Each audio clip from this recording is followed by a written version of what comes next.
జాహ్నవి 3 ఏళ్ల చిన్నారి. ఈ పాప తప్పిపోయి వారం రోజులైంది. ఇప్పటికీ తన జాడ దొరకలేదు. ఈ 200 మంది పోలీసులు 7 టీంలుగా విడిపోయారు. ఒక పక్క డ్రోన్లు, ఒక పక్క డాగ్ స్క్వాడ్, మరో పక్క గ్రామస్తులు, ఇటు తల్లిదండ్రులు, ఇలా ప్రతి ఒక్కరూ కూడా ఆ పాపను వెతికే క్రమంలో నిమగ్నమైపోయారు. పామాయిల్ తోటలోకి వెళ్ళింది, అది క్లియర్ గా తెలుస్తుంది. అక్కడ నుండి ఎక్కడికి వెళ్ళింది? తర్వాత అరణ్యం. రోడ్డు మీదకి వచ్చిందా, ఊరు దాటిందా అంటే లేదు. ఊరు దాటితే ఖచ్చితంగా ఏదో ఒక సీసీటీవీ ఫుటేజ్ లో ఆమె జాడ కనిపించేది. మరి ఏం కనిపించట్లేదు, మరి ఆ పిల్ల ఎక్కడుంది? ఈ క్వశ్చన్స్ కి ఈరోజు డిఎస్పి ఒక విషయాన్ని చెప్పారు. అంటే జాహ్నవి గురించి ఆసక్తికరమైన విషయాల్ని మీడియాతో షేర్ చేసుకున్నారు డిఎస్పి. మరి ఆయన ఏమంటున్నారు అంటే, జాహ్నవి ఎక్కడో సేఫ్ గానే ఉంది, తనకి ఏం కాలేదు అని ఆయన బల్ల గుద్ది చెప్తున్నారు. దీనికి ఎగ్జాంపుల్స్ కూడా ఏ ఈక్వేషన్ ని బేస్ చేసుకొని చెప్తున్నారు అనే విషయంలో కూడా ఆయన చాలా క్లారిటీగా చెప్తున్నారు. ఒకవేళ జాహ్నవికి ఏదైనా అయ్యుంటే ఈ పాటికి మనకి తెలిసిపోయి ఉండేది. డాగ్ స్క్వాడ్స్ ఈ పాటికి స్మెల్ వచ్చి ఉండేది, అందరూ కూడా కనిపెట్టేసి ఉండేవారు. సరే, ఇక్కడ మృగాల కోసం ఏమైనా పన్నారా అంటే, పామాయిల్ దాటి తోట దాటి వెళ్తే ఖచ్చితంగా అవన్నీ వెతికాము, అక్కడ కూడా లేదు. ఏమైనా బోరు బావిలో ఏమైనా పడిందా అంటే ఆ సిచ్యువేషన్ కూడా లేదు.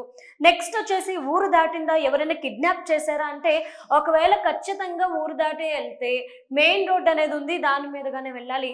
ఎక్కడో కడ సీసీటీవీ ఫుటేజ్ లో ఆమె జాడ కనిపించుండేది. సో దీని అన్నిటిని బేస్ చేసుకుంటే జాహ్నవి ఊరు దాటలేదు, ఊర్లోనే ఉంది, ఎవరో తనని కిడ్నాప్ చేసి ఉంటారు అనే ఒక అనుమానాన్ని డిఎస్పి గారు వ్యక్తం చేస్తున్నారు. ఎందుకు అంటే ఆయన వివిధ కోణాల్లో ఈ కేసుని విచారిస్తున్నారు. ఆ కోణాలను కూడా చాలా క్లియర్ గా చెప్తున్నారు.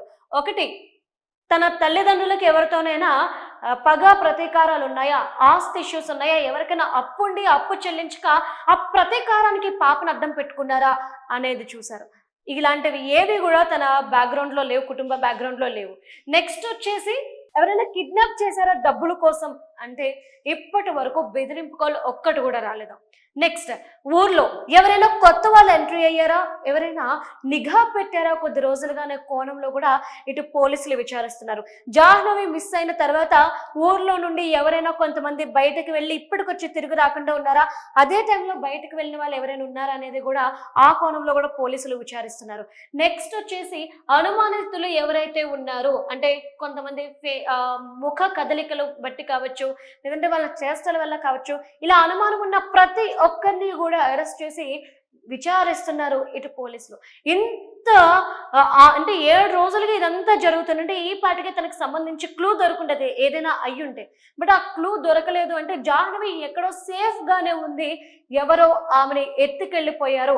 మేబీ పిల్లల్ని కిడ్నాప్ చేసే వాళ్ళు ఎవరో వచ్చుంటారు, జాహ్నవి మీద కొద్ది రోజులుగా నిఘా పెట్టి కన్నేసి అదును చూసి ఆ అమ్మాయిని తీసుకెళ్ళుంటారు అనే ఒక కోణంలో ఇప్పుడు డిఎస్పి టీం అనేది విచారిస్తున్నట్లు తెలుస్తుంది. ఎందుకంటే ఆయన చాలా క్లియర్ గా చెప్తున్నారు, ఏదైనా అయ్యుంటే ఈ పాటికి మనకి తెలిసి ఉండేది అని.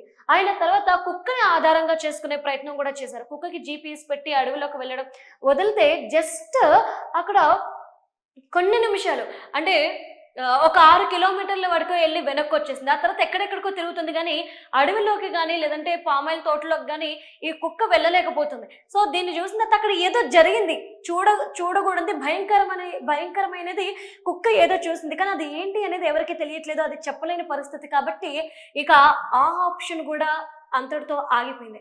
మరి ఈ సర్చింగ్ ఆపరేషన్ అనేది ఏ కొలిక్కి వస్తుంది, జాహ్నవిని ఎప్పుడు తీసుకొస్తారు, తన తల్లి ఆవేదనను ఎవరు తీరుస్తారు అనేది ఒకైతే ఒక క్వశ్చన్ మార్క్.